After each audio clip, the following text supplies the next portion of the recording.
ሰላም ጤና ይስጥልን እጅጉን የተወደዳችሁና የተከበራችሁ የአዲስ ስፖርት ቤተሰቦቻችን እንደምን አላችሁልን? ከእናንተው ከሆነው ከአዲስ ስፖርት የዩቲዩብ ቻናላችን አዳዲስ ስፖርታዊ ጉዳዮችን ልናካፍላችሁ እነሆ ዳግም ተገናኘን። ስለምታደምጡን፣ ስለምትከታተሉን ቆይታችሁም ከኛ ጋር ስለሆነ እጅጉን ከልብ አድርገን ነው የምናመሰግነው።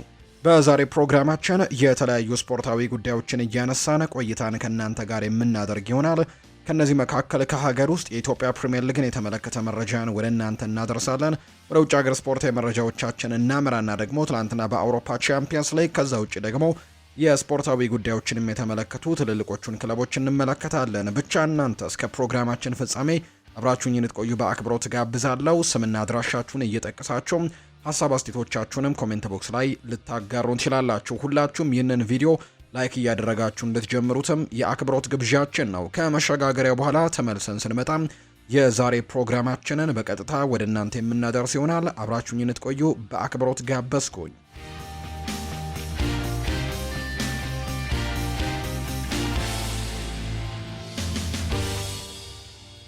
የሀገር ውስጥ መረጃን በማስቀደም ነው የምንጀምረው። የኢትዮጵያ ፕሪሚየር ሊግ መርሃ ግብሮች ትላንትናም ቀጥለው ተደርገዋል። ከነዚህ መካከል ሲጠበቅ የነበረው ጨዋታ ኢትዮጵያ መድንን ከቅዱስ ጊዮርጊስ ጋር ያገናኘው ጨዋታ ትላንትና በርካቶች ሲጠብቁት የነበረው ጨዋታ ነው። የኢትዮጵያ ፕሪሚየር ሊግ መርሃ ግብር ኢትዮጵያ መድን ከቅዱስ ጊዮርጊስ ጋር ያደረጉትን ጨዋታ ኢትዮጵያ መድን ነው 3-0 በሆነ ውጤት ማሸነፍ የቻለው። የአምናው ሻምፒዮን መድን ዘንድሮ ጥሩ የሚባል ግስጋሴን እያሳየ ባይገኝም የትላንትናውን ጨዋታ ግን ድል ማድረግ የቻለበትን ውጤት ነው ያስመዘገበው። በዚህም ነጥቡን 23 በማድረስ በፕሪሚየር ሊግ የደረጃ ሰንጠረዥም 13ኛ ደረጃ ላይ የተቀመጠበት ውጤት ላይ ነው የሚገኘው። የኢትዮጵያ መድንን የማሸነፊያ 3 ግቦች የሚያስቆጠሩት ብሩክ ሙሉጌታ ትላንትና 2 ጎሎችን ያስቆጥረዋል። ከዛ ውጪ ብሩክ በላቸው ደግሞ ቀሪውን 1 ጎል ማስቆጠር የቻለ ተጫዋች ነው።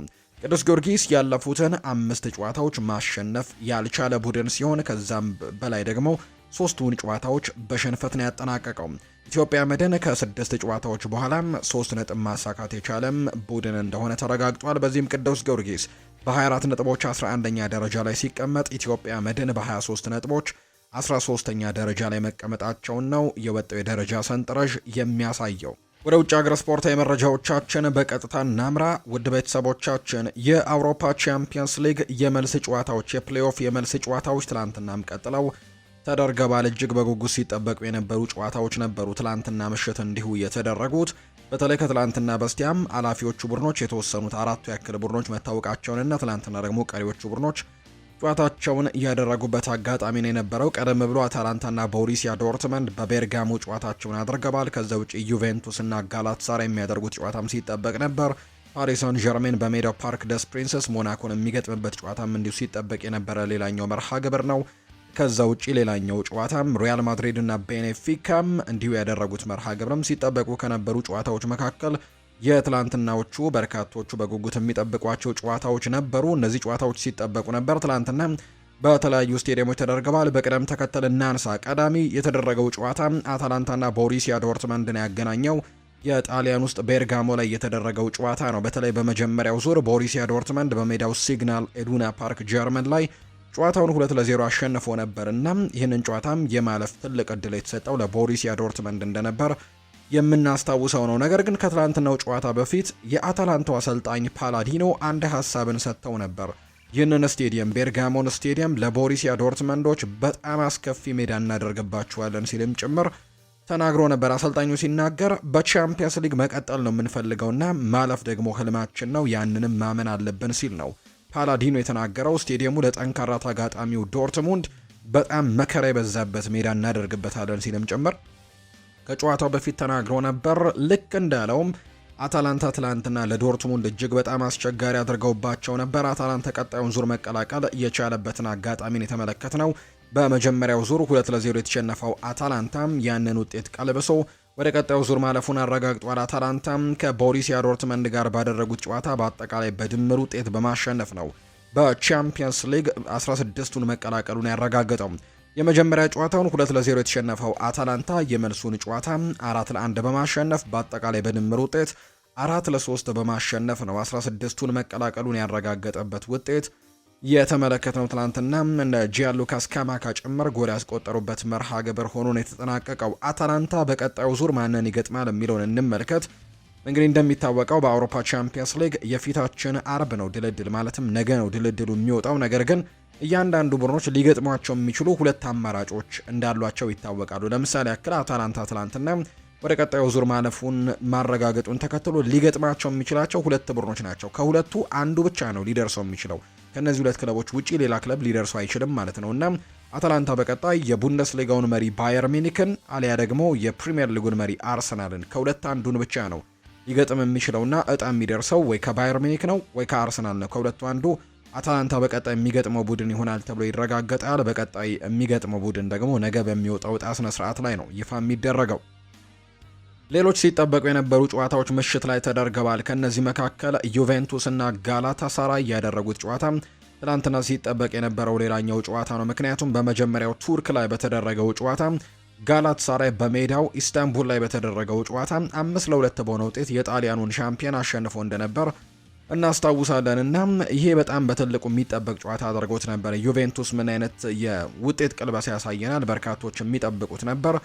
ይህ ጨዋታ በተለይ ደግሞ የመጀመሪያው 90 ደቂቃ የተጠናቀቀው በዩቬንቱስ አሸናፊነት ነው። 3-0 በሆነ ውጤት ነበር የመጀመሪያውን መደበኛውን 90 ደቂቃ ያጠናቀቁት። ማኑኤል ሉካቴሊ፣ ፌዴሪኮ ጋቲ እና ዌስተን መኬኒ ባስቆጠሯቸው ግቦች ዩቬንቱስ 3-0 በሆነ ውጤት መደበኛውን የጨዋታ ክፍለ ጊዜም አሸንፎ ነበር።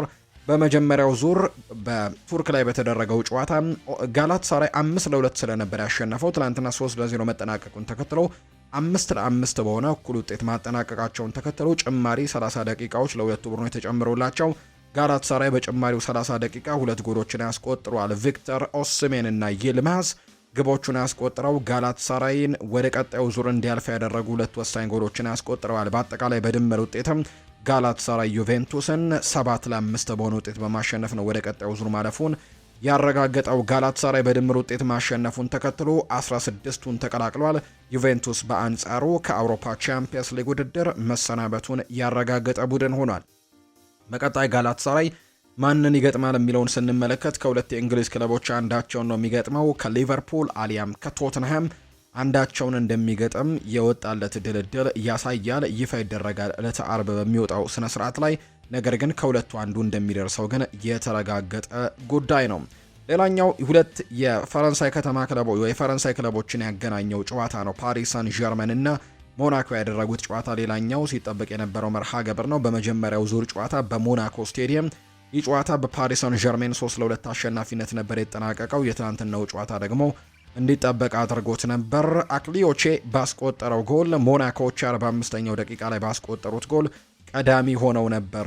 ነገር ግን 60ኛው ደቂቃ ላይ ማርኪኒዮስ እንዲሁ 66ኛው ደቂቃ ላይ ከቪቻ ክቫራትስኬሊያ ባስቆጠሯቸው ግቦች ፓሪስ ሰን ዠርሜን 2-1 መምራት ችለው ነበር። ነገር ግን 90ኛው ደቂቃ ላይ ቴዜ ጎል አስቆጥሮ ለሞናኮ 2-2 በሆናቸው ውጤት ተጠናቋል። በመጀመሪያው ዙር ፓሪስ ሰን ዠርሜን 3-2 ማሸነፉን ተከትሎ በአጠቃላይ በድምር ውጤት 5-4 በሆነ ውጤት በማሸነፍ ወደ ቀጣዩ ዙር ማለፉን ያረጋገጠ ቡድን ሆኗል። ይህንን ጨዋታ ፓሪስ ሰን ዠርሜን በማሸነፉና ፓሪስ ሰን ዠርሜን በድምር ውጤት 5-4 አሸንፎ ወደ ቀጣዩ ዙር አልፏል። ፓሪስ ሰን ዠርሜንስ በቀጣይ ጨዋታ ማንን ነው ሊገጥም የሚችለው የሚለውን ስንመለከት ፓሪስ ሰን ዠርሜን ከእንግሊዙ ቸልሲ አሊያም ከስፔኑ ባርሴሎና ከሁለት አንዳቸውን እንደሚገጥም ነው የሚወጣለት መርሃ ግብር የሚያሳየው።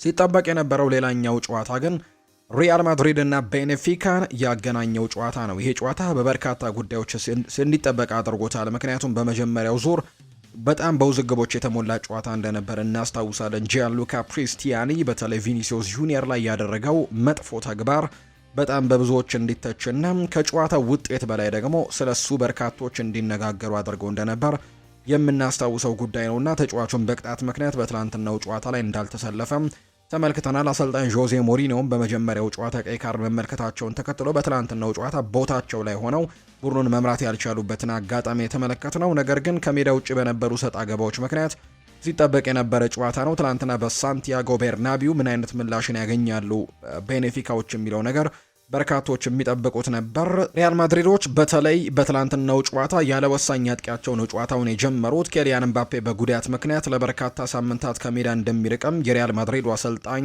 አልቫሮ አርቤሎዋ ከጨዋታው በፊት ሀሳባቸውን ሰጥተዋል። ኤምባፔ ለማገገም ጊዜ ወስድበታል፣ የቀናት ጉዳይ አይደለም፣ በቅርብ አይመለስም ሲሉ ነው አሰልጣኝ አልቫሮ አርቤሎዋ አስተያየታቸውን የሰጡት። ጉልበቱ ላይ በተለይ ግራ ጉልበቱ ላይ ተደጋጋሚ ህመሞች እየተሰሙት እንደሆነና በተለይ ሪስክ መውሰድ እንዳልፈለገ ባለፉት ጥቂት ጊዜያት ከጉዳቱ ጋር ታግሎ ሲጫወት እንደነበር፣ ከዚህ በኋላ ግን በዚህ መንገድ መቀጠል እንደማይፈልግ ነው የተናገረው። ምክንያት ከተባለ በፈረንሳይ ብሔራዊ ቡድን የዓለም ዋንጫ ስብስብ ውስጥ መካተት ይፈልጋል። ዓለም ዋንጫውን ሪስክ ውስጥ መክተት አይፈልግም። አሁንም ከነ ጉዳቱ መቀጠል የሚችል ከሆነ ወይም የሚጫወት ከሆነ ለረጅም ጊዜ ጉዳቶች ሊገጥሙት እንደሚችሉ በርካቶች ግምቶቻቸውን እያስቀመጡ ከመሆኑ ጋር በተያያዘ ነው ኤምባፔ አሁን ጉዳቱን መታየት እንዳለበትና እረፍት ማድረግ እንዳለበት፣ ሕክምና ማድረግ እንዳለበት ስለተነገረው በጨዋታው ላይ ያልነበረውና አርቤሎዋ ደግሞ ለረጅም ጊዜያት ለቀናት አይደለም ለሳምንታት ነው ኤምባፔን የምናጣው ሲል ተናግሯል። በትላንትናው ጨዋታ ላይ አልነበረም። እሱን ተክቶ እንዲሁ ጎንዛሎ ጋርሲያ ጨዋታውን የጀመረበትን አጋጣሚ ነው የተመለከት ነው። በአጠቃላይ ሪያል ማድሪድ ግን ቀጣዩን ዙር መቀላቀሉን ያረጋገጠበት ውጤትን የተመዘገበው በአውሮፓ ቻምፒየንስ ሊግ ጥሎ ማለፍ የመልስ ጨዋታ ሪያል ማድሪድ ከቤኔፊካ ጋር ያደረገው ጨዋታ 2-1 በሆነ ውጤት ነው በሪያል ማድሪድ አሸናፊነት የተጠናቀቀው። ቀዳሚውን ጎል አስቆጥሮ የነበረው ቤኔፊካዎች ነበሩ። ጎል አስቆጥረው ነበር። ነገር ግን ኋላ ላይ ኦሪዮል ሹዋሜኒ እና ቪኒሲዮስ ጁኒየር ባስቆጠሯቸው ግቦች በአጠቃላይ 2-1 አሸነፈው የትናንትናውን ጨዋታ። ከመጀመሪያው ዙር ጋር ደግሞ በድምር ውጤት 3-1 በሆነ ውጤት በማሸነፍ 16ቱን መቀላቀላቸውን አረጋግጠዋል። በቀጣይ ሪያል ማድሪድ ከማንቸስተር ሲቲ እና ከስፖርቲንግ ሊዝበን አንዳቸውን ነው በቀጣዩ ዙር የሚገጥሙት። ሹዋሜኒ ጥያቄ ቀርብለታል። በሚቀጥለው ዙር ማንን ብታገኙ የተሻለ ይመስላል ተብሎ ጥያቄ ቀርቦለት ነበር። እሱም ምላሹን ሰጥቷል። ስፖርቲንግ ሊዝበን ቢደርሰን እመርጣለሁ ሲልም ነው የተናገረው። የሪያል ማድሪዱ አማካይ ኦሪዮል ሹዋሜኒ በቀጣይ ስፖርቲንግ ሊዝበን ቢደርሳቸው እንደሚመርጥ ነው የተናገረው። ከማንቸስተር ሲቲ ይልቅ ስፖርቲንግ ሊዝበን ቢደርሰን እመርጣለሁ ያለው ሹዋሜኒ ምክንያቱም ወደ ፖርቱጋል ጉዞ ቅርብ ነው ሲልም ነው የተደመጠው። ስለ ቪኒሲዮስ ጁኒየር ያነሳው ሹዋሜኒ ይሄ የኛ ቪኒሲዮስ ጁኒየር ነው ሲልም ጭምር ነው የተናገረው። አላማዬ እንደ ቶኒ ክሮስ መሆን ነው ሲልም ነው ሹዋሜኒ የተናገረው። ሌላኛው ግብ ጠባቂው ቲቦ ኩርቱዋ ነው ሀሳቡን የሰጠው። አሁንም ከሲቲ ነው የሚደርሰን ሲልም ጭምር ተናግሯል። የሪያል ማድሪዱ ግብ ጠባቂ ቲቦ ኩርቱዋ በአሁኑ የምድብ ድልድል የተለየ ተጋጣሚ ቢደርሳቸው እንደሚመርጥ ይናገራል። በአሁኑ የተለየ ተጋጣሚ እንደሚደርሰንና ከስፖርቲንግ ሊዝበን እንደምንጫወት ተስፋ አደርጋለሁ ሲል ነው ቲቦ ኩርቱዋ የሚናገረው። አክሎም ነገር ግን እጣው በድጋሚ ማንቸስተር ሲቲ ላይ እንደሚያርፍ እናውቃለን ሲልም ጭምር እንዲሁ ይናገራል። አሰልጣኝ አርቤሎዋ በበኩላቸው ባለፉት ዓመታት እንደነበረው አሁንም ማንቸስተር ሲቲ ነው ተጋጣሚያችን የሚሆነው ሲሉ ጭምር ተናግረዋል። የአውሮፓ ቻምፒየንስ ሊግ ጥሎ ማለፍ ድልድል ነገ አርብ ይፋ እንደሚደረግ የተረጋገጠ ጉዳይ ነው። ቪኒሲዮስ ጁኒየር የጨዋታው ኮከብ መባል ይገባው ነበር ወይ ተብሎ ጥያቄ ቀርቦለት ነበር። አሰልጣኝ አርቤሎዋ እሱ አሪፍ ጨዋታን አድርጓል፣ በጨዋታው ጎል አስቆጥሯል፣ እናም ባገኘው አጋጣሚ ሁሉ አደጋን እየፈጠረ ነበር። ቢሆንም ግን እሱ በቤቱ ብዙ እንደዚህ አይነት ሽልማቶች ያሉት፣ ስለዚህ ኦሪዮል ሹዋሜኒ ቢወስደው የተሻለ ነው ሲልም ጭምር ነው ሀሳቡን እንደሰጠም የተነገረው። ከዛ ውጪ አርቤሎዋ እንዲሁ የተለየ ጉዳይም ደግሞ ያነሳው የሹዋሜኒን ጎል በተመለከተ ነው። በዚህ ሰሞን ስለ እንደዚህ አይነት ጎሎች ብዙ ጊዜ አውርተናል። ኦሪዮል ሹዋሜኒ የሚያስደምም ብቃት ነው ያለው። ወደ ሳጥኑ ጫፍ የሚጠጋ ከሆነ ከዚህ በኋላም ብዙ ጎሎችን ያስቆጥራል ሲል ነው አርቤሎዋ ጨምሮ የሚናገረው። ከኬሊያን ኤምባፔ ጋር ቪኒ በጣም ያስፈልገን ነበር። እናም አሁን ላይ ያለ ኬሊያን ኤምባፔ ደግሞ የበለጠ አስፈላጊ ተጫዋች ይሆናል ቪኒ ጁኒየር። እሱ መሪያችንና ጨዋታውን የምንወስንበት አይነትም ተጫዋች መሆን አለበት። ይህንን ደረጃ ጠብቆ እንደሚቀጥልም አምናለሁ ሲልም ጭምር ነው እንዲሁ አርቤሎዋ ስለ ቪኒሲዮስ ጁኒየር የተናገረው። ኬሊያን ኤምባፔም በደንብ እስኪያገግም መጫወቱን እንዲያቆም ወስነናል። ለትንሽ ቀናት ብቻ ሳይሆን ከታሰበው በላይ ደግሞ ወደ ሜዳ ላይመለስ ይችላል ሲልም ነው አርቤሎዋ እንዲሁ እየተናገረ የሚገኘው። ቪኒሲዮስ ጁኒየር ጥሩ እየተጫወተ ስለሆነ ለሱ በጣም ደስተኛ ነኝ። አሁን ደግሞ ኤምባፔ ስለተጎዳ የበለጠ ጠቃሚ ተጫዋቻችን ይሆናል ብለዋል አርቤሎዋ ሲናገር ከትላንትናው ጨዋታ በኋላ። ከአውሮፓ ቻምፒየንስ ሊግ የትላንትና ጨዋታዎች ወጣ እንበልና ዛሬ የሚደረጉ ጨዋታዎችን እንጠቁማችሁ። ዛሬ በዩሮፓ ሊግ የሚደረጉ እንዲሁም በዩሮፓ ኮንፈረንስ ሊግ የሚደረጉ ጨዋታዎች ያሉ። በዩሮፓ ሊግ በፕሌይኦፍ ዛሬ የሚደረጉ ጨዋታዎችን ለመመልከት ያክል ክሬቬና ዘቬዘንዳ ከሊል ጋር ጨዋታውን ያደርጋል። ፌረንስ ቫሮስ ከሉዶ ጎሬትስ ራስጋርድ፣ ቪክቶሪያ ፕሌዘን ከፓናቲኒያኮስ፣ ስቱትጋርት ከሴልቲክ፣ ቦሎኛ ከብራን፣ ሴልታ ቪጎ ከፓውኮ እንዲሁ ደግሞ ጌንክ ከዲናሞ ዛግሬብ እና ኖቲንግሃም ፎረስት ከፌነርባቼ ጋር የሚያደርጓቸው ጨዋታዎች ዛሬ የሚደረጉ የዩሮፓ ሊግ የፕሌይኦፍ ጨዋታዎች እንደሆኑ ነው የወጣላቸው መርሃ ግብር የሚያሳየው። የሳዑዲ ፕሮ ሊግን ደግሞ እንመልከት ውድ ቤተሰቦቻችን። በሳዑዲ ፕሮ ሊግ ትላንትና ተጠባቂ አንድ ጨዋታ መደረጉን ተመልክተናል። አልናስር የሊጉ መሪነትን ያጠናከረበት ውጤት ነው ያገኘው። በሳዑዲ አረቢያ ሊግ አልናስር ከአልነጂያም ጋር ያደረገውን ጨዋታ 5-0 በሆነ ሰፊ ውጤት ነው ማሸነፍ የቻለው። የአልናስርን የማሸነፊያ ግቦች ኢንጎ ማርቲኔስ 2 ግቦችን ያስቆጥሯል። ክሪስቲያኖ ሮናልዶ፣ ኪንግስሌ ኮመን እና ሳዲዮ ማኔ ቀሪዎቹን ጎሎችም ከመረብ ጋር ያሰረፉ ተጫዋቾች ናቸው። ክሪስቲያኖ ሮናልዶ በውድድር ዓመቱ ያስቆጠራቸውን የሊግ ግቦችም 21 ማድረስ ችሏል።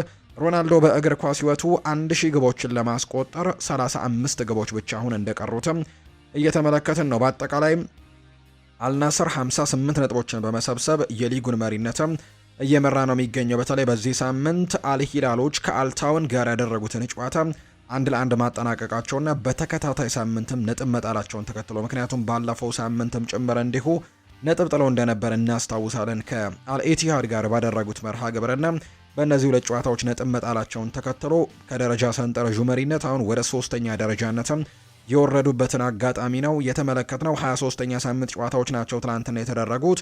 በአጠቃላይ በዚህ በሳዑዲ ፕሮ ሊግ ደግሞ 34 ያክል ጨዋታዎች እንደሚደረጉና 11 ያክል ሳምንታት እንደሚቀር ነው የሚታወቀው። አልናስር በ58 ነጥቦች አንደኛ ደረጃ ላይ ተቀምጦ ሲመራው፣ አልአህሊ ሁለተኛ ደረጃ ላይ ነው የሚገኘው 56 ነጥቦች አሉት።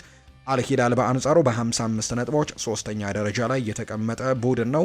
ትናንትና ሮናልዶ ጎል ማስቆጠሩን ተከትሎ በከፍተኛ ግብ አስቆጣሪነቱ ላይ ከመሪው አይቨን ቶኒ በሁለት ግቦች ዝቅ ብሎ 21 ግቦችን እያስቆጠረ ተጫዋች መሆኑን ነው እየተመለከትን የምንገኘው። በቀጣይ የሚደረጉ ጨዋታዎች በጣም በትልቅ ጉጉት የሚጠበቁ ናቸው። አልሂላል በቀጣይ ከአልሸባብ ጋር ነው ጨዋታውን የሚያደርገው። በአንጻሩ አልናስር ከአልፈያህ ጋር መርሃ ግብሩን ያደርጋል። እንዲሁ አልአህሊ ደግሞ ከአልሪያድ ጋር የሚያደርጉት መርሃ ግብር በቀጣይ የሚጠበቁ ጨዋታዎች እንደሆኑ ነው የተገለጸው። ዛሬ ነው አልአህሊ ከአልሪያድ ጋር መርሃ ግብራቸውን የሚያደርጉት ተብሎ ነው የሚጠበቀው። አርሰናልን የተመለከቱ መረጃዎችን ደግሞ ወደ እናንተ እናደርስ ውድ ቤተሰቦቻችን። ማርቲን ኦዴጋርድ ከአርሰናል የመልቀቅ ምንም አይነት እቅድ የለውም ተብሏል። በተለይ ተጫዋቹ ባለፉት ጥቂት ሳምንታት ምናልባት አዳዲስ ነገሮችን መሞከር ይፈልጋል፣ ወደ ሌሎች ክለቦችም ሊያመራ ይችላል የሚሉ አይነት ሀሳቦች ሲነሱ እንደነበር እናስታውሳለን። ነገር ግን የወጡት ዘገባዎች እንደሚያሳዩት ከሆነ ተጫዋቹ ምንም አይነት እቅድ እንደሌለውና በአርሰናል መቆየት እንደሚፈልግ ብቻ ነው እየተገለጸ የሚገኘው። አሁን ላይ ትኩረቱ ከ22 ዓመት በኋላ አርሰናል የፕሪሚየር ሊጉን ዋንጫ እንዲያሳካ ማገዝ ነው። ማርቲን ኦዴጋርድ የሚኬል አርቴታ የፕሮጀክቱም ቁልፍ ሰው እንደሆነ ጭምር ነው የሚነገረው። የክለቡ ካፕቴንም ጭምር እንደሆነ ይታወቃልና በቀጣይ ዓመትም በአርሰናል ቆይቶም በዚህ ቡድን ግልጋሎት መስጠት እንደሚፈልግ ነው የተነገረው። ስለዚህ ከአርሰናል የመልቀቅ ምንም አይነት እቅድ እንደሌለው ጭምር ነው መረጃዎቹ የሚያሳዩት። አርሰናል በአውሮፓ ቻምፒየንስ ሊግ 16 ውስጥ የሚገጥመውን ሁለት አማራጮች ለይቶ አውቀዋል። ምክንያቱም ባለፉት ሁለት ቀናት ትላንትናና ከትላንትና በስቲያም የአውሮፓ ቻምፒየንስ ሊግ የፕሌይኦፍ ጨዋታዎች ሲደረጉ እንደነበር እናስታውሳለንና አርሰናል በቀጣይ ከባየር ሌቨርኩዘን እና ከአታላንታ ከሁለቱ አንዳቸውን እንደሚገጥም የተረጋገጠው ጉዳይ ነገ ደግሞ በሚወጣው የእጣ ስነ ስርዓት ላይ በይፋ የትኛውን ክለብ እንደሚገጥም የሚረጋገጥ ነው የሚሆነው። ቪክተር ዮኬረሽ የሳምንቱ ምርጥ ተጫዋች ተብሎ ተሸልሟል። የተወዳጁ የእንግሊዝ ፕሪሚየር ሊግ 27ኛ ሳምንት መርሃ ግብሮች እንግዲህ መደረጋቸው ይታወሳል በዚህ ሳምንትና አርሰናልም የከተማ ተቀናቃኙን ቶትናም ሆትስፐርስን 4-1 ባሸነፈበት ጨዋታ ላይ ድንቅ ብቃታቸውን ካሳዩ ተጫዋቾች መካከልና የጨዋታው ኮከብ ከተባለው መካከል ቪክተር ዮኬሬሽ እንደነበር እናስታውሳለን። በዛ ጨዋታ ላይ 2 ጎሎችንም ጭምር ማስቆጠር ችሏል። በዚህ መሰረትም የአርሰናሉ የፊት መስመር ቪክተር ዮኬሬሽ የሳምንቱ የተወዳጁ የእንግሊዝ ፕሪሚየር ሊግ ምርጥ ተጫዋች ተብሎ መመረጡ ነው ይፋ የተደረገው። ማንቸስተር ዩናይትድን የተመለከተ መረጃን እናንሳ። ካሴሜሮ ከማንቸስተር ዩናይትድ ከለቀቀ በኋላ የእግር ኳስ ሕይወቱን በአውሮፓ ለመቀጠል ከፍተኛ ፍላጎት እንዳለው እየተገለጸ ነው። አሁንም ቢሆን በሌላ ቡድን በከፍተኛ ደረጃ መጫወት እንደሚችል ለቅርብ ሰዎቹ ጭምር ተናግሯል ነው የተባለው። ለካሴሜሮ ቅርበት ያላቸው ምንጮች ቀጣይ መዳረሻው ጣሊያን ሊሆን እንደሚችል የጠቀሱ ሲሆን ይህም ደግሞ ሉካ ሞድሪች በክረምቱ ወደ ኤሲ ሚላን ማምራቱን ተከትሎ የመጣ ሀሳብ እንደሆነ ጭምር ሳሙኤል ሎኸረስት ያነሳል። ነገር ግን ከዛ ውጪ ግን ምናልባት የሳዑዲ ፕሮ ሊግ ክለቦችና የአሜሪካን ሜጀር ሊግ ሶከር ክለቦችም ይህንን ተጫዋች ለማስፈረም ትልቅ ፍላጎት እንዳላቸው ነው ሳሙኤል ሎኸረስት መረጃውን እያጋራ የሚገኘው። ዋና ስራ አስፈጻሚው ኦማር ቤራድ ስለ ፋይናንስ እድገት የሰጡት አስተያየት አለ። አሁን ከሜዳ ውጪ ባደረግነው ለውጥ አማካኝነት በወጪዎቻችንና በትርፋማነት ላይ አዎንታዊ የገንዘብ ተጽዕኖን እያየን ነው ሲል ይናገራል። እግር ኳስን ቅድሚያ የምንሰጥበት አሰራርን በመከተል በወንዶችም ሆነ በሴቶች ዋና ቡድኖቻችን ላይ ኢንቨስት ማድረጋችንን እንቀጥላለን።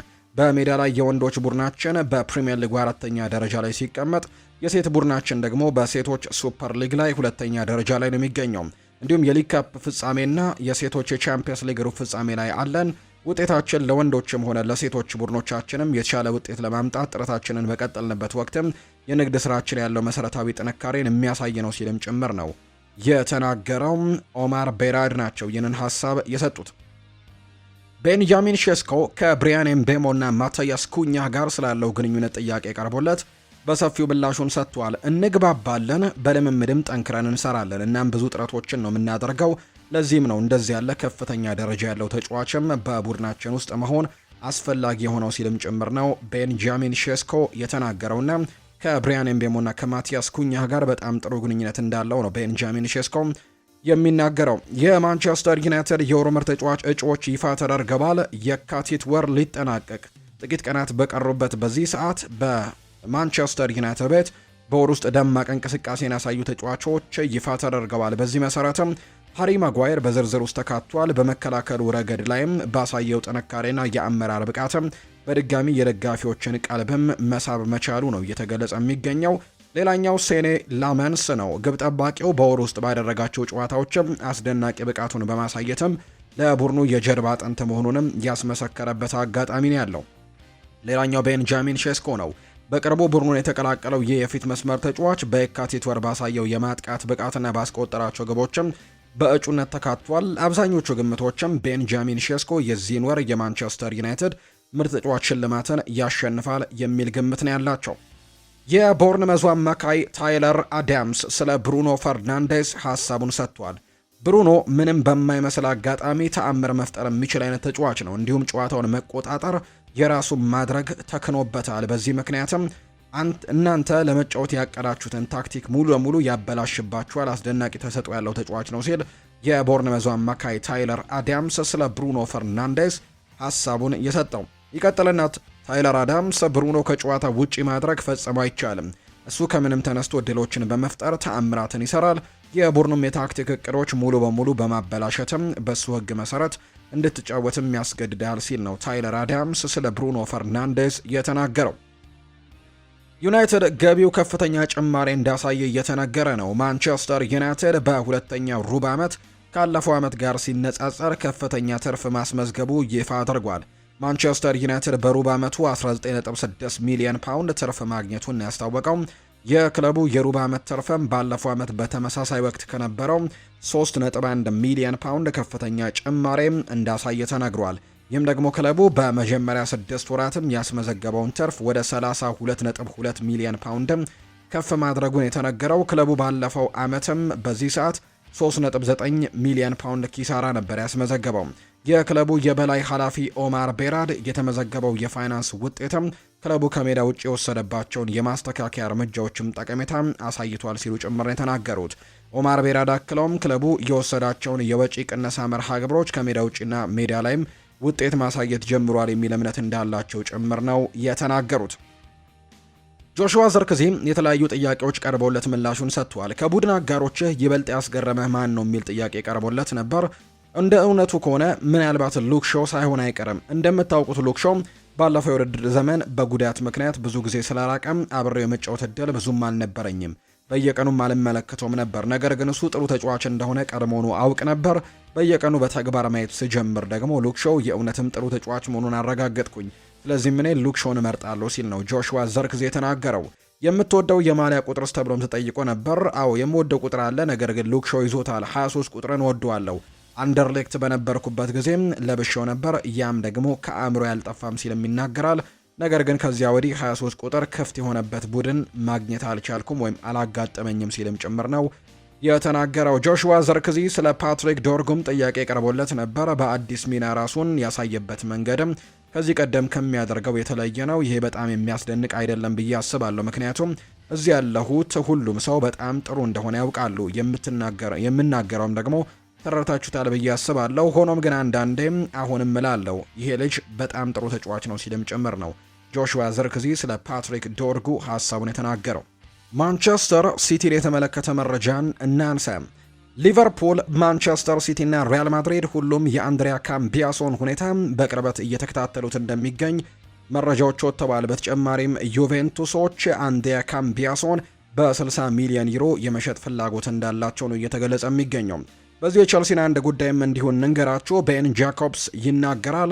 ቸልሲና ሊቨርፑል በክረምት የዝውውር መስኮት የሞርጋን ሮጀርስ ጠንካራ ተፎካካሪ ሊሆን እንደሚችሉ እያነሳ እንደሚገኝ ነው ዘገባዎች እየጠቆሙ የሚገኘውና በክረምት ምናልባት ይህንን ተጫዋች ለማስፈረም በጣም በትልቁ እንቅስቃሴዎች ሊደረጉ እንደሚችሉ የሚያሳዩ መረጃዎችም እየወጡ ይገኛሉ። ስለዚህ ቸልሲም እንዲሁ ይህንን ተጫዋች ለማስፈረምም በትልቁ እንቅስቃሴዎችን ከሚያደርጉ ክለቦች መካከል አንደኛው ነው ተብሏል። ነገር ግን ማንቸስተር ዩናይትድም በዚህ ዝውውር ላይ ሊኖርበት እንደሚችል የሚያሳዩ መረጃዎች ናቸው በትልቁ እየወጡ የሚገኙት። የፍሎሪያን ቬርትስ አማካሪና ወኪል የሆነው ቮልከር ይናገራል። ለጀርመኑ ቢልድ ጋዜጣ ሲናገርም ፍሎሪያን ቬርትስ ወደ ሊቨርፑል ወይም ወደ ባየር ሚኒክ ሊዘዋወር በሚችልበት ወቅት ላይ ሻቪ አሎንሶን ደውዬ ልጁን ከሌቨርኩዘን ይዘው ወደ ሪያል ማድሪድ መሄድ አለብህ አልኩት። ሻቪም ሲመልስልኝ ለእኔ መናገር የለብህም፣ ይህ መነገር ያለበት ለሪያል ማድሪዱ ፕሬዝዳንት ፍሎሬንቲኖ ፔሬዝ ነው አለኝ። በመሆኑም ለፔሬዝ እንዲህ የሚል መልእክት ላኩለት። ውድ ፍሎሬንቲኖ ፔሬዝ ሆይ ደጋግሜ እንደነገርኩ ላስተዋውቅ የምፈልገው አንድ ድንቅ ተጫዋች አለ። ፍሎሪያን ቬርትስ በማንኛውም የዓለም ቡድን ውስጥ ቢገባ ቡድኑን የተሻለ ያደርገዋል። ያኔ ዝውውሩ ያልተሳካው በቡድኑ ስብስብ ውስጥ በበጀት ምክንያት ነበር። ሪያል ማድሪድም ቢሆን የገንዘብ ካዝናው ሁልጊዜም የተሟላ አይደለም። ነገር ግን አሁንም ቢሆን የኔ ምኞት ፍሎሪያን ቬርትስ አንድ ቀን እዚያ ሪያል ማድሪድ እንዲጫወት ማድረግ ነው ሲልም ጭምር ነው የተናገረው። ፍሎሪያን ቬርትስ ስለ አንድሬው ሮበርትሰን ይናገራል። ብዙ ይቀልዳል። እናም ቡድኑን በማዋሃድ ግን አንድ በማድረግም በጣም የሚረዳው ተጫዋች ግን እሱ ነው ሲልም ጭምር ነው የተናገረው። ሌላኛው ትሮይ ዲኔ ነው የሚናገረው። ሰዎች ቨርጂል ቫን ዳይክ ወይስ ጆን ቴሪ የትኛው ይበልጣል እያሉ ሲጠይቁ ቆይተዋል። ለእኔ ግን ቫን ዳይክ ልክ እንደ ሮልስ ሮይስ ነው፣ የቅንጦት መኪና ነው። ሁለቱም ቴሪና ቫን ዳይክ በአንድ ጎራ የሚመደቡ ምርጥ ተከላካዮች ናቸው። ቫን ዳይክ ሁልጊዜም ብቃቱን ያሳያል። አሁን ደግሞ በሜዳ ላይ የሚሰጠው መመሪያ ሚሎስ ኪርኬዝን የተሻለ ተጫዋች እንዲመስል እያደረገው ነው። በኖቲንግሃም ፎረስት ላይም የነበረው ጨዋታም ከባድ ቢሆንም ቫን ዳይክ ግን በጽናት ቆሞ ብቃቱን አሳይቷል ሲልም ጭምር ነው ሀሳቡን እየሰጠ የሚገኘው። የስዊድን ብሔራዊ ቡድን ዋና አሰልጣኝ ግርሃም ፖተር በሚቀጥለው ወር ከዩክሬን ጋር ለሚደረገው የዓለም ዋንጫ ማጣሪያ ጨዋታ አጥቂው አሌክዛንደር ኢሳክን ለጨዋታው ዝግጁ እንዲሆንላቸው ያላቸውን ተስፋ ገልጸዋል። ለሀገሪቱ ጋዜጣም እንደተናገሩት ከሆነ አሁን ላይ እጃችን አጣጥፈን ወይም ተስፋ አድርገን እየጠበቅነው ነው። ተስፋችን እነዚህን አንዳንድ ልጆችን ወይም ተጫዋቾችን መልሰን እናገኛለን የሚል ነው ሲልም ጭምር ነው የተናገረው። ግርሃም ፖተር ነው ይህንን ሀሳብ የሰጠው። የሪያል ማድሪድ ጉዳዮችን እንመልከት። ኬሊያን ምባፔም ለጉልበት ህመሙ መፍትሄ ልክ እንደ ፊዚዮቴራፒ፣ ሜዲኬሽን እና እረፍት ያሉ ትሪትመንቶች በቂ ናቸው ብሎ ያምናል። ይህ ካልሆነ ግን ቀለል ያለ ቀዶ ጥገና ለማድረግ ፍቃደኛ እንደሆነ ነው ኤል ቼሬንጊቶ መረጃውን ያጋራው። ኬሊያን ምባፔ የትላንትናው ጨዋታ ብቻ ሳይሆን በመጪው ሰኞ እንዲሁ ከሄታፌ ጋር በሚደረገው የላሊጋ ጨዋታና ምናልባት በቀጣዮቹ ጨዋታዎች ላይ እንደማይኖር ነው መረጃዎች የወጡት። ቪኒ ጁኒየር ከሪያል ማድሪድ ጋር ያለው ውል ያድሳል ተብሏል። ውሉን እስከ 2030 ድረስም ይፈርማል። እናም እስከ 2031 ድረስም የማራዘም አማራጭም እንዳለው ነው የተነገረው። በአመት ወደ 22 ሚሊዮን ዩሮ የሚጠጋ የተጣራ ደሞዝና እስከ 27 ሚሊዮን የሚደርስም ጉርሻ ያገኛል ተብሎ ነው የሚታሰበው። እድሳቱ የመጣውም አርቤሏ ጋር ያለው ግንኙነት ጥሩ በመሆኑ በራስ መተማመንና አፈጻጸሙን መልሶ በማግኘቱ እንዲሁም በሜዳ ላይ ምቾት እንዲሰማው ካደረገው በኋላ ነው ተብሏል። ክሪስቲያኒ አሁን ላይ ለምን የተቀጣም ከኢኤስፒኤን የተወሰደ አንዳንድ መረጃዎች ያሉ። ቤኔፊካ አሁንም ቢሆን ክሪስቲያኒ ስለተናገረው ነገር እየደበቁለት ነው የሚገኘው። በየትኛውም ጊዜ ይህንን ነገር በተነሳ ቁጥር ጆዜ ሞሪኒዮ አይናገርም። ምክትል አሰልጣኙም ሲጠየቅም በጉዳዩ ላይ አስተያየት ላለመስጠት ነው የሚታቀቡት። እንዲሁ ሉኬ ባኪዮም ጭምር ግልጽ የሆነ ነገርን አይናገርም። በአውሮፓ ውስጥ እጅጉን እንግዲህ እያስወቀሳቸው የሚገኘው ወሳኙ ጉዳይም በእነሱ በኩል ያለው ሀሳብን መናገር ባለመቻላቸው ነው። ይህ ምንድነው ቢባል ክሪስቲያኒ ዘረኛ አይደለም ከመባል ባሻገር ስለዚህ በወቅቱ ምንድነው የተናገረው ለሚለው ጥያቄ መልስ አይሰጡም። ቤኔፊካ እንደ ክለብ ይዞት እያራመደ ባለው አቋም እጅጉን መተቸቱን የቀጠለው። በዚህ ሰዓት ክሪስቲያኒ እንደዚህ ነው ያለው ብሎ የሚከራከር አንድም የቤኔፊካ ተወካይ የለም። በሌላ በኩል ግን ሪያል ማድሪድ ስትመለከቱ ቪኒ ጁኒየር አቋሙን አሳይቷል። ኬሊያን ምባፔ በትክክል የሰማውን ያየውንም በግልጽ መስክሯል። አሰልጣኙና ቲቦ ኩርቱዋም እንዲሁ እንደተሳደበ ተናግረዋል። ይህ ደግሞ በግልጽ ክስም ለመመስረትም ሆነ ተጨባጭ ማስረጃዎችን ለማሰባሰብም የሚረዳ አቋም እንደሆነ የአውሮፓ እግር ኳስ ማህበረም ተረድቷል። ቤኔፊካ በአንጻሩ የሚቀርበው ሀሳብ ግን በጣም ደካማ መሆኑ ታይቷል። ዩኤፋ በዚህ ሰዓት በሪያል ማድሪድ በኩል ያለው ክስም ጭብጥም ጠንካራ መሆኑን የተገነዘበ ሲሆን በዚህ ምክንያትም ከጊዜያዊ ተጫዋችነት እንዳገደው ጭምር ነው ኢኤስፒኤን የተባለው የመረጃ ምንጭ ያነሳው። ኦሪዮል ሹዋሜኒ እና ኤድዋርዶ ካማቪንጋ በሪያል ማድሪድ ውስጥ በጣም ወሳኝ የሚባሉ ተጫዋቾች ናቸው። በአሁኑ ሰዓት ክለቡ ከየትኛውም አማካይ ስለመሸጥም እያሰበ ሳይሆን ሌላ አማካይ በስኳዱ ላይም ለመጨመር ገበያው ላይም ያሉ አማራጮችን እየተመለከተ እንዳለ ፋብሪዚዮ ሮማኖ መረጃውን አጋርቷል። ራፊኒሃ ይናገራል። በባርሴሎና ለማሸነፍ በጣም አስቸጋሪ ዋንጫ ሊጉን ነው። ምክንያቱም ሙሉን የውድድር ዘመን ወጥ በሆነ መንገድ መጫወት አለብን። አንድ ዓመት በሚቆይ ሊግና በእያንዳንዱ ጨዋታ ማለት ይቻላል ምርጥ መሆን አለብን። ምክንያቱም ሊጉን በአንድ ነጥብ ብቻ ማሸነፍ የሚችሉ ጠንካራ ቡድኖች አሉ። ለ9 ወራት ጥሩ ውጤት ማምጣት ትችል ይሆናል፣ ነገር ግን አንድ መጥፎ ወር ያንን ሁሉ ልፋትን ይመልሰዋል። የስፔን ብቻ ሳይሆን ሁሉም ሊጎች በጣም ከባድ የሆኑት ለዚህ ይመስለኛል ብሏል። እያንዳንዱን ለማሸነፍ የተቻለንን ለማድረግ እንሞክራለን። እኔ በግሌ ግን ለማሸነፍ በጣም የምጓጓው ዋንጫ የቻምፒየንስ ሊግ ዋንጫ ነው ሲልም ነው የተናገረው። የእንግሊዝ ፕሪምየር ሊግ አዲስ ነገርን ሊጀምር አስበዋል። የእንግሊዝ ፕሪምየር ሊግ የራሱን እንደ ኔትፍሊክስ አይነት የጨዋታ ማሰራጫ መተግበሪያም ለማዘጋጀት ነው ማሰቡ የተነገረው። ሊጉ ለማዘጋጀት ያሰበው መተግበሪያ የፕሪምየር ሊግ ጨዋታዎችን በፈለጉት ምርጫ በቀጥታ እንደሚያሳይ ነው የተነገረው። መተግበሪያው በዓለም 188 በላይ ሀገራት ሽፋን እንደሚያገኝ ሲገለጽ የመመዝገቢያ ክፍያውም በወር 10 ፓውንድ ብቻ እንደሚሆን የተነገረው። ያለፈው የውድድር ዓመት ጨዋታዎችንም በመተግበሪያው እንደሚካተቱ ጭምር ነው ዘጋርዲያን መረጃውን እያጋራ የሚገኘው። የአውሮፓ አምስቱ ታላላቅ ሊጎች ቁንጮ ፍሬድሪኮ ዲማርኮን እንመልከት። በአውሮፓ እግር ኳስ መድረክ በአሁኑ ወቅት ካሉ ተጫዋቾች ሁሉ ቀዳሚው ስፍራን የሚይዘው ብቃትን የሚያሳይ አንድ ጣሊያናዊ የግራ መስመር ተከላካይ ፌዴሪኮ ዲማርኮ መሆኑ ተረጋግጧል። ባለፉት 6 ተከታታይ ጨዋታዎች ባሳየው እጅግ አስደናቂ እንቅስቃሴ 8.54 የሆነ አማካይ ሬቲንግ በማስመዝገብ በአውሮፓ አምስቱ ታላላቅ ሊጎች ውስጥም ካሉ ተጫዋቾች ሁሉ በከፍተኛ ብቃት ላይ የሚገኘው ቀዳሚው ተጫዋች ለመሆን በቅቷል። ይህ የኢንተር ሚላኑ ኮከብ የሚያሳየው ወጥ የሆነ ድንቅ ብቃትም በክለቡም ሆነ በብሔራዊ ቡድን ደረጃ ያለውን የማይተካ ሚናም በጉልህ እንደሚያሳይ ነው ሁስኮርድ መረጃውን ያጋራው። ከአርጀንቲና በርካታ ማስፈራሪያዎች ደርሰውኛል ብለዋል ዌስሊ ሽናይደር ነው ይህንን ሀሳብ የሰጠው። የቀድሞ ተጫዋች ዌስሊ ሽናይደር ባለፈው ሳምንት በሰጠው አስተያየት ምክንያትም የተለያዩ ማስፈራሪያዎች እየደረሱት እንደሆነ ያስታወቀው። ሀሳቤን በመግለጽ ምክንያት ከአርጀንቲና ከ4000 በላይ ማስፈራሪያዎች ደርሰውኛል ሲል ነው ሽናይደር የሚናገረው። አክሎም ሁሉም ሰው አስተያየት የመስጠት መብት አለው፣ እነሱም ቢሆኑ ደግሞ እኔ ያየሁት ላይ ተመርኩዤ አስተያየት ሰጥቻለሁ ብሏል። ሽናይደር ምን ብሎ ነው እንደዚህ አይነት ማስፈራሪያዎች የደረሱት የሚለውን ስንመለከት በሪያል ማድሪድና ቤኔፊካ ጨዋታ ወቅትም ኦታሜንዲ የተነቀሰውን የዓለም ዋንጫ መሰል ለቪኒሲዮስ ጁኒየር አንተ የለህም ሲል አሳይቶት ነበርና በክስተቱ ላይ አስተያየቱን የሰጠው ዌስሊ ሽናይደርም የኦታሜንዲ የአእምሮ ጤና ግን ደህና ነው ወይ ሲል ይጠይቃል። የህፃን ስራን የሰራው ሲልም ጭምር ነው የተቸው። አክሎም እኔ ቪኒሲዮስ ጁኒየርን በሆን ኖሮ ዋንጫውን ያመጣው ሊዮኔል ሜሲ ነው፣ አንተ ምንም ሚና አልነበረህም ብዬ አስታውሰው ነበር። ያንን ለማድሪድ ተጫዋች ማሳየት ጤነኝነት አይመስለኝም ሲልም ጭምር ነው እንዲህ ዌስሊ ሽናይደር እየተናገረ የሚገኘውና በዚህ ምክንያትም ስድቦች እንደደረሱበት ጭምር ነው ይፋ የተደረገው። ዩኤፋ ለማድሪድ ያደላል፣ በጣም ያሳፍራል ብሏል ፕሬስቲያኒ። ቤኔፊካ የፕሬስቲያኒን እገዳ እንዲነሳና ምሽት ላይ እንዲጫወትም ለዩኤፋ አቅርቦ የነበረው ይግባኝም ውድቅ ተደርጎበታል። ይህንን ተከትሎ ጂያንሉካ ፕሬስቲያኒ በማህበራዊ ትስስር ገጹ የዩኤፋን ውሳኔ አሳፋሪ ሲል ነው የገለጸው። ተጫዋቹ በመልእክቱም ያለ ኳስ ተጫዋች ስትመታም ብትታይም ችግር የለውም አትቀጣም ሲል ነው ፌዴሪኮ ቫልቬርዴ ላይ ቀርቦ የነበረውን ክስንም የተናገረው። ምንም ማረጋገጫ ነገር ባይኖርም እንኳን ግን ቅጣት ይጣልብሃል ሲልም ይናገራል። አክሎም ከዚህ በኋላ ሪያል ማድሪድ ያላቸውን አድሎ በመደበቅ መሞከር እንኳን አይችሉም፣ በጣም ያሳፍራል ሲልም ነው የጻፈው። ተጫዋቹ ግን መልእክቱን ወዲያው ነው ከማህበራዊ ትስስር ገጹ ላይ እንዳጠፋው መረጃዎቹ የሚያሳዩት። ምናልባት በዚህ ምክንያትም ሌሎች ቅጣቶችም ሊደርሱበት እንደሚችሉ የሚያሳዩ መረጃዎች ደግሞ በትልቁ እየወጡ እንደሚገኙ ዘገባዎች እየጠቆሙ ይገኛሉ።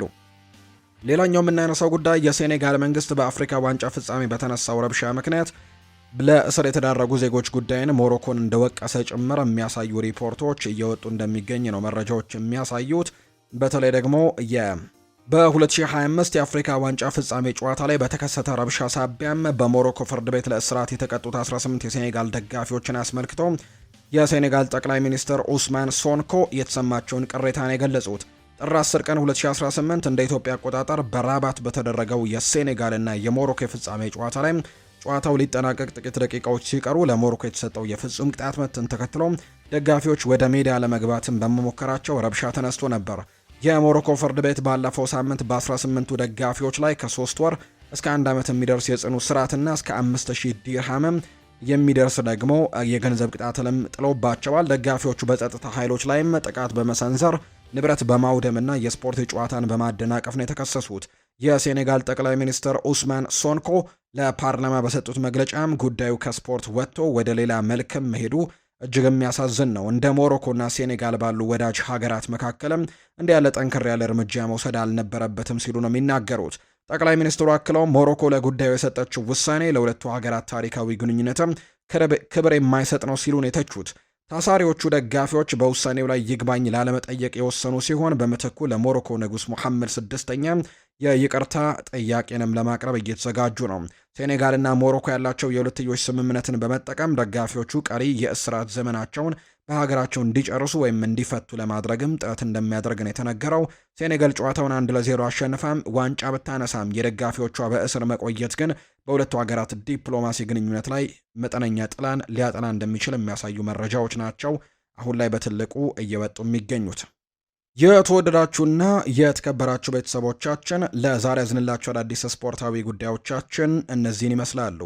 ስላደመጣችሁን፣ ስለተከታተላችሁን ቆይታችሁም ከኛ ጋር ስለሆነ እጅጉን ከልብ አድርገን የምናመሰግነው።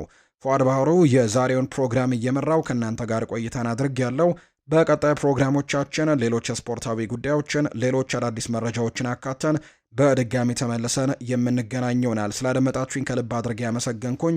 በቀጣይ ፕሮግራሞቻችን ሌሎች ስፖርታዊ ጉዳዮችን ይዘን በድጋሚ እንገናኛለን። መልካም ጊዜ፣ መልካም ቆይታ እንዲሆንላችሁ ነው በአክብሮትም የምመኘው።